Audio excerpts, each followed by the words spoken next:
On behalf of the Ministry of Education, I wish to warmly welcome each and every one of you gathered here today for the National TVET Dialogue, which brings together stakeholders from government, CSOs, and the private sector to discuss TVET and national development. The theme for today's program is Empowering the Girl Child, the Role of TVET.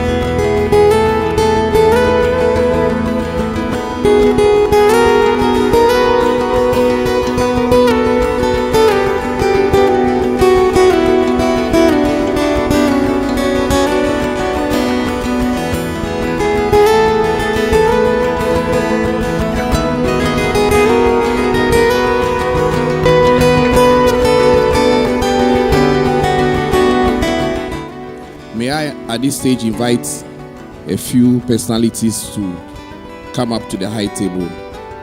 We have the Country Director, Plan International Ghana, Mr. Soro.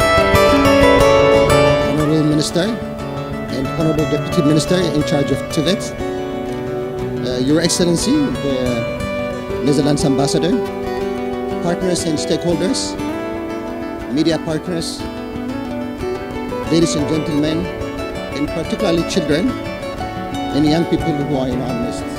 Thank you all for your commitment, enthusiasm, and determination to make a difference for girls. And thank you all, specifically the girls who are here and beyond, listening to us and working with us. Thank you especially to Girls Advocacy Alliance for putting together today's event, bringing all who matter in Ghana's educational sector to dialogue on the role that TVET can play in empowering our girls for a brighter future, which Plan International Ghana is very pleased to be part of. The position of women and girls is a key part. It is not something that we sort of let come in at the end of the formulation of a project. No, it should be right from the beginning. It should be an integral part. We focus on empowerment of women and empowerment of girls, whether in whatever sector, in whatever program, in whatever channel that we use. This is very fundamental for us because, as we know, women in society, and girls in particular in society, are more vulnerable for the others. So in order to get things equal, we focus on them.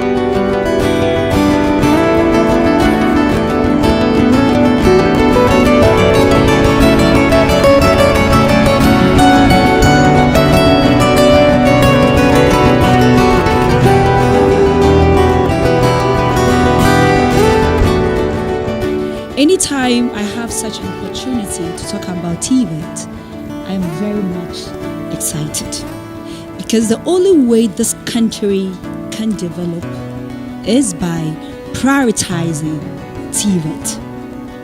TVET must be first, not the last. We've realized that the root cause of sexual violence, child marriage, if you want to trace it, you trace it right to poverty.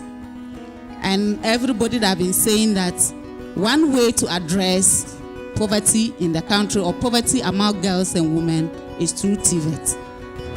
If you listen to the various presentations that were made, almost everybody talked about the stigma that is associated with technical and vocational education. So Plan International Ghana and the Girls Advocacy Alliance project team, working closely at the community level, working with parents and children, and knowing the importance of TVET, we'll be promoting awareness. We sensitize parents, we sensitize communities, we sensitize girls to let them know that the stigma that is associated with TVET is not helping all of us. Well, I went through the informal sector, the TVET vocational school to be specific. I wanted to be a fashion designer, so I decided to go through the TVET sector. Whilst I saw some adverts on TV about some TVET graduates, I saw the handiwork, the craft work, and what they can do. So I decided to go through the TVET so I can easily start my work when I finish the vocational school, so I can continue my own education. So what I remember was, by then my dad has got his job back, so he called the family members to sit me down and ask me if this is what I really want to do, because of the perception about vocational training, how people look down upon that sector. So I told them this is what I really want to do. Economic empowerment of the country is not possible without, of course, the empowerment of women in a country, and in particular the girls of any country. I think the first thing we should be considering is to strengthen the collaboration between government and the training institutions as well as private sector. Because in all this, if you want to create an opportunity for employment for these ladies, they need to have the requisite experience, which is lacking when they finish or graduate from these institutions. And also it's because of money to start up. You see most of them, they are very interested, eager to start their business, but there's no money. There's no money, nobody to help them, nowhere to start. There's no serious organization which is ready to take these students to work. You see some of a fashion student being taken to bank to go and do a service. It's a complete diversion. So you see that some end up staying there because there's no money to go back and start your own business. The challenge is huge. The market is out there. It's the competition. So I think what also is needed is a counseling, career counseling, and then before they are enrolled, and then also an orientation during the training and after the training, let's say the graduation, so they can still continue with the skill they have acquired instead of throwing it away and doing other things which is not their calling. The next thing I have is to make entrepreneurship education a very integral part of the training. In fact, we should spend the first month or 3 months in training them to become entrepreneurs before we even start the real training, because they must understand the business they are going to get into after they have acquired the profession. Otherwise, they go out there, once they get into the profession, they forget that they have to market themselves. They have to. TVET education, the outcome is a tangible product. We make things, we create things. You can see, they are visible. If you see a mechanic that is working on your car, if your car is faulty, you drive your car away after he's worked on it. It's a manifestation of the training that he has acquired. A seamstress will sew your clothes and you will wear something. These are tangible things that are visible, that are accessible, that we feel, and we are always desirous of acquiring. So we should teach them how to maximize on this training by giving them the right entrepreneurial training, education, to develop business plans and access funds themselves only after they have acquired the experience. I just wonder why TVET shouldn't be technical, vocational, entrepreneurship training, but it's technical, vocational education too. Because you see, the 3 legs, if you focus only on technical, vocation, and you leave out the entrepreneurship, you are not going anywhere. It is entrepreneurship, at least from my basic economics, that takes up all these skills and other resources to make things happen. So if we don't emphasize that bit, we are not getting anywhere. Economic empowerment requires a couple of things. A good business climate in the first place, investments. You need access to finance too, you need a lot of money, but also you need educated and skilled people.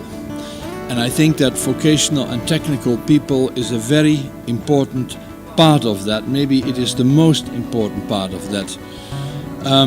We all know, of course, that young people, maybe like I wanted to be 30, 40 years ago, they all want to become lawyers, doctors, communication advisors, but who wants to become a plumber, a carpenter or a farmer? But the plumbers, the carpenters and the farmers we need, and that is not only the case in Ghana, it's very much the case in Holland too. Of course, the percentage of the population is lower than, let's say, a century ago, but still it is impossible to build an economic, powerful nation without not so much educated people, but I would say also skilled people. I think that's very important. From the way things are going, and I just chanced on a document from Germany, the next, by 2020, almost 50+% of the work population will be TVET. So those that are going into academics will be out of jobs. So most importantly, how do we ensure that we meet this expectation? The government has put a 5-year strategic plan we are implementing, and we want to invite the CSOs, the NGOs, private sector we're already working with. We had the first ever skill competition, and I want to acknowledge the support we had from the private sector. And it's an exciting. There was a girl that I told the instructor that I'll be making more noise about, that she had already gone to do science at Kujis, Kumasi Girls, but later on decided to go for cosmetology. Now you realize that the basics that she had helped her to work as a TVET person.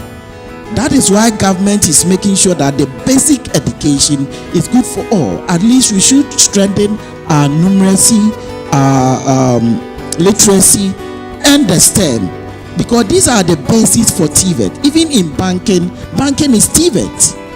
You go to Switzerland, banking is TVET. You go to Germany, banking is TVET. Most of the developed countries, banking is TVET. But you need these basics, and government is wanting to strengthen them so that we can build out on that.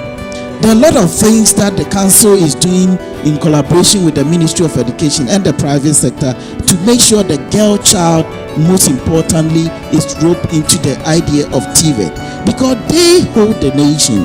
They are the wives, they are the mothers, they are, even when you give job to a woman, they are more reliable and multitasked. So that is what we need to do. We need to put more confidence in our girls, in our female, and that's what government with this new 5-year strategic plan wants to do. The Girls Advocacy Alliance focuses on combating violence against girls and young women and increasing their economic participation in the broader economic sector of Ghana. Violence and economic exclusion are closely linked. Girls who happen to drop out of school, especially due to early child marriage, possible and numerous sexual violence that we witness in our country, trafficking and commercial sexual exploitation, their chance to ever get a decent job is very minimal. And without a decent income and financial independence, they remain to be very vulnerable to different forms of violence. It's in this light that the Girls Advocacy Alliance is making conscious efforts to get girls targeted by the project to be enrolled in schools and to empower them to have a lasting impact on economic growth and development of themselves and their societies at large.